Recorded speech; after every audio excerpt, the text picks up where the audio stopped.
What's going on, guys? Kevin here from thesportsgeek.com, and in this video, I'm going to go over my DraftKings Deutsche Bank Championship picks. So if you haven't already done so and you want to be subscribed to notifications on when I post new videos, make sure you click that little gear icon if you're on a desktop computer. It's underneath the video there, or on the right-hand side, you'll see the mobile screenshot. You can click on that little bell, and that will give you updates on when I post new videos. Before we move on to this week's picks, let's take a quick look back at the Barclays and my 4 sleeper picks I gave out last week. As you can see here, they were all under $7,000. For these lower price golfers, you want them to make the cut, and then anything on the weekend, any high finish is kind of a bonus. Unfortunately, 2 of the guys missed the cut that I gave out last week, Castro and Howell III. Both missed the cut, didn't perform too well. Lucas Glover did make the cut, but he didn't have a great weekend. He only finished with 47 DraftKings points. It was a tough course, so the scores weren't as high, but 47 was a little bit disappointing for him at 6,600. And then Ryan Palmer at 5,900 was a very solid pick. Finished 13th, I believe it was, and had 71 DraftKings points. So I didn't have a great week at the Barclays with my DraftKings lineups. Unfortunately, I had Stenson in I think exactly 50% of my lineups, and he withdrew after the first round, so that ruined half my lineups.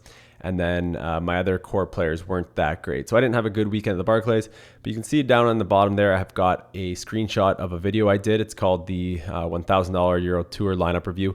So I put it in a single bullet in the Euro Tour, $27, ended up finishing third, won $1,000. And I did a lineup review on my second channel. So just search on YouTube, The Sports Geek Second, and you'll see that video up there. This week, the FedEx Cup playoffs move on to the Deutsche Bank Championship, which will be played at TPC Boston. The top 100 golfers in the FedEx Cup standings will be invited to this event, and top 75 from here move on. And at this week, roughly 75% of the golfers will make the cut. So it's not a no-cut event, but it's pretty close. Only about roughly 25% will miss the cut. So there's going to be a lot of people with 6 of 6 through, so we're going to look for some high finishes.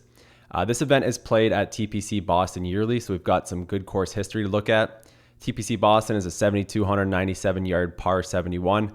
This week, we're going to be looking at the usual stuff: strokes gained, tee to green, and putting. Driving distance, I'll be big on driving distance this week, as usual for most weeks.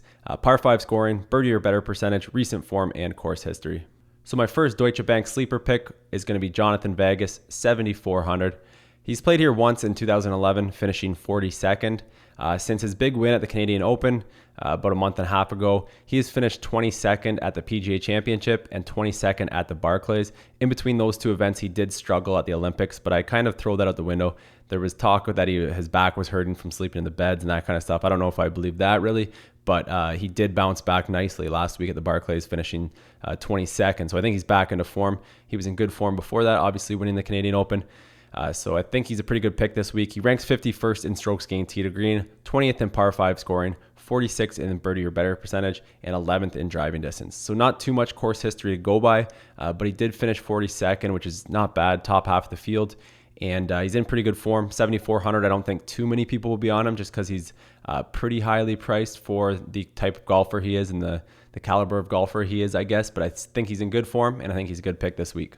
My second pick here, I'm coming right back with Ryan Palmer this week again, 6,700 this week. So he did finish 13th last week, but he still might be a bit of a sleeper with the price increase. And as I'll get into in a second, his course history isn't too great. So I think he could be a sleeper pick this week, and I do like him. He's in decent form right now. His recent finishes have been miscut 30th, 43rd, 42nd, and 13th. So pretty good finishes the last 4 events played.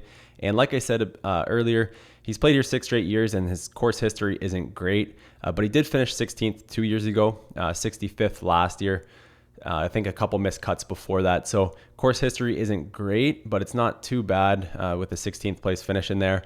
But it's the stats that I really like this week. He ranks 36th in strokes gained tee to green, 5th in par 5 scoring, 14th in birdie or better percentage, and 12th in driving distance. So I'll have some Ryan Palmer again this week at 6,700.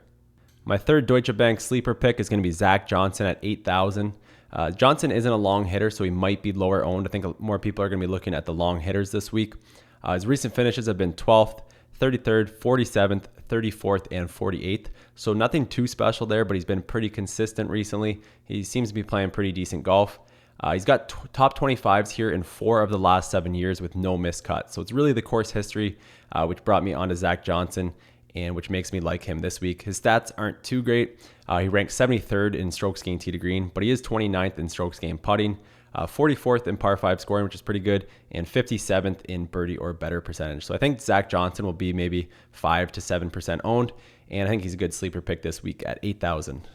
The one thing that worries me a little bit is he's 106th in strokes gained tee to green, but he is 49th in strokes gained putting. He's also 29th in par 5 scoring, 23rd in birdie or better percentage, and 8th in driving distance. So I think if he can get going this week, he can have a pretty good week. 5,500 is a pretty cheap price for him.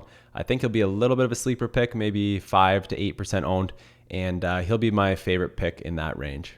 All right, guys, so that's it for the Deutsche Bank Championship Sleeper Picks. If you enjoyed this video, please hit that thumbs up or the like button there on YouTube. Helps support my YouTube channel and also lets me know that you guys are enjoying these videos and gets me to do them each week as long as we get enough support. So really appreciate that. And as always, guys, good luck with your contest. Hope you guys make some money with your PGA contest this week. Cheers.